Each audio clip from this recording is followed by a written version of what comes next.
Hey, so today I started off by preparing, photocopying a bunch of exhibits to defend myself in a lawsuit.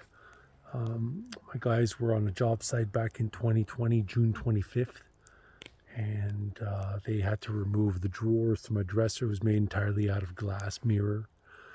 And so they decided to remove all the drawers, wrap everything, lower the weight of the piece. And when it was time to put the drawers back in at the destination address, unfortunately, they each individual drawer had a specific spot that it needed to go in.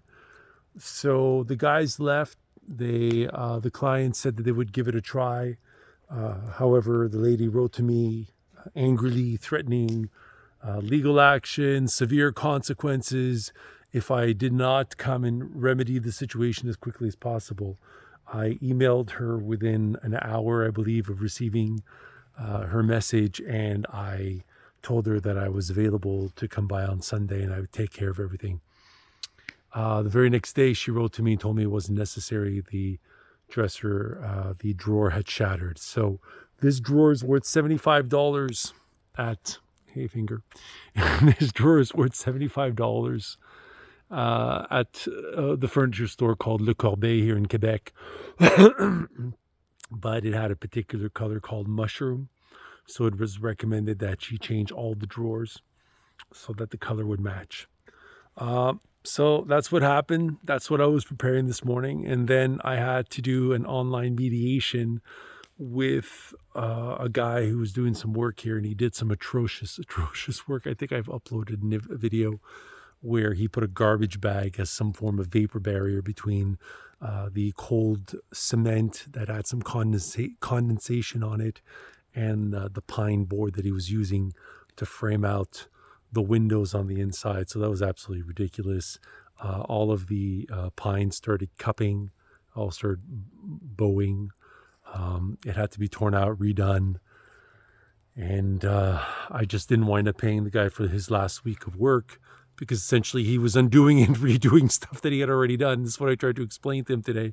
And during the mediation session, he said something about, you're defaming me.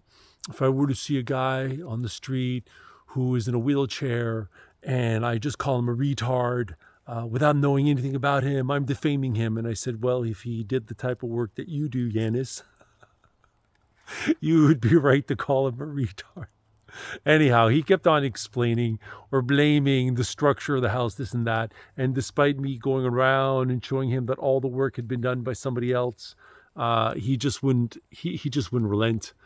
For him, it was a question of, hey, you know what? I stand by my assessment of the situation, although his assessment of the situation was incompetent, confused, and led to the objective not being fulfilled. He would work 3-4 hours a day. Anyways, all this to say that that's how I started my day, man. Preparing exhibits, legal exhibits for my defense. And but here's the punchline. The lady who had to replace one $75 drawer, which she most likely damaged, shattered herself, she's suing me for, guess how much? $5,000. It's absolutely ludicrous. And Yanis is suing me for his last week of work, which is like $1,000. And today he was like, I'm ready to let it go, Erickson. I'm ready to just drop the whole thing. And I said, okay, me too. How much are you willing to give me to compensate for all the material and all the work that had to be redone? So during lunchtime, I contacted my suicidal son. He tends to substance abuse.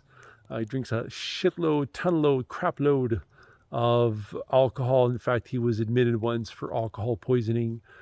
He motorcycles at close to 300 kilometers per hour. So he's extremely reckless, impulsive, but he is a very kind person.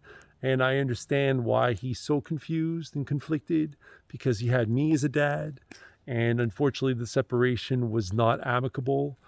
There was a lot of back and forth with the courts and supervised visits, blah, blah, blah. All this to say that eventually I think it left him extremely confused as to what were his valid feelings and what were some of the feelings that really weren't his own, that he was carrying for other people. So it's really too bad, man. He didn't have the proper guidance. He didn't have the proper parents. We were too busy dealing with our own issues. So he's a collateral damage. Anyhow, I found out that he's also dabbled in cocaine. So he's done a bit of coke as well. So that's great. And and getting back to the suicidal part, he spoke about leaving a note in his jacket and wishing that as he's writing that he would just crash, he would be immediate, so on and so forth. So that suicidal ideation is not necessarily going to lead to him killing himself. It's certainly something that needs to be addressed.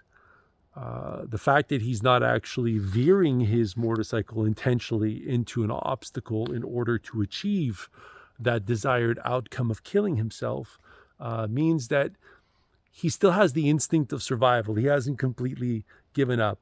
But unfortunately, through a whole series of really destructive, garbage type relationships, relationships with people who've issued ultimatums, relationships with other substance abusers. Unfortunately, toxic. There's been a lot of toxic relationships. And I told Juju today that even though he may feel that these types of environments or people are familiar, and therefore he can feel safe because of that familiarity, it doesn't mean that it's healthy. So I suggest that he take care of his diet, he sleep, and that he go back to exercising as opposed to smoking. He's a good-looking kid. He's finished high school. He just finished a trade school. Got good marks. But now, unfortunately, he's feeling a little bit underwhelmed. He's feeling like all of his work has led to not necessarily a Hollywood movie moment with some great song in the background exploding with motivation and intensity and this is it, welcome to your life. No, sometimes you get up and you just really feel like, hey man, what's the point? And that's when I feel, as Andrew Tate pointed out, rightfully so, man, doesn't mean that because the person's got problematic behaviors that they don't have good points. So Andrew Tate said, fuck motivation, you need discipline. And I read recently that freedom is found through discipline, as opposed to just allowing your mind to wander and constantly play around with never-ending possibilities, and then really there's inaction. I feel that sometimes having the discipline and the drive, like Steve Jobs pointed out, there is no perfect plan. Just go for it, man. Start with step one. Know what step one is. And then be disciplined and stick it out. So I feel that's what Julius is doing. I feel that that's what I've become, someone who is disciplined. Even though I work hard, sometimes I'm not disciplined, man. I let my obsessive compulsive behaviors just dominate. I don't balance it out. Like, for instance, this forest. Yeah, it's clean. But there were days, man, where I remember I did all these branches, all these freaking branches. You see, look, there's no branches at eye level, right? So there's nothing poking our bodies and our eyes and our faces. So I did all of these branches. Guess what? It took me 2 days, and I put in like between 9 and 12 hours each day. And then eventually I couldn't even lift my arm. What do they call it? Dead soldier. It's a dead soldier, sir. No, it's an arm. It's a lazy arm. Yes, that's what they call it. The lazy arm. So I wasn't even able to hold my arm out like this, nor in front of me, oh my God. It was like I was broken. I was malfunctioning. And so, yeah, I had to have, what do they call, cortisone shots, to decrease the inflammation. I needed to have a saline solution to expand the cavity, the bursa. I had scarring. It was bad news, man. Both shoulders. The thing is, I only treated this one. I introduced a lot more stretching. I mean, hey, even if I only stretch 3 days a week, compared to when I used to stretch 3 times a year, that's a pretty significant improvement. Anyhow, babble, babble, babble, babble. There we go. Look at this. We have Mickey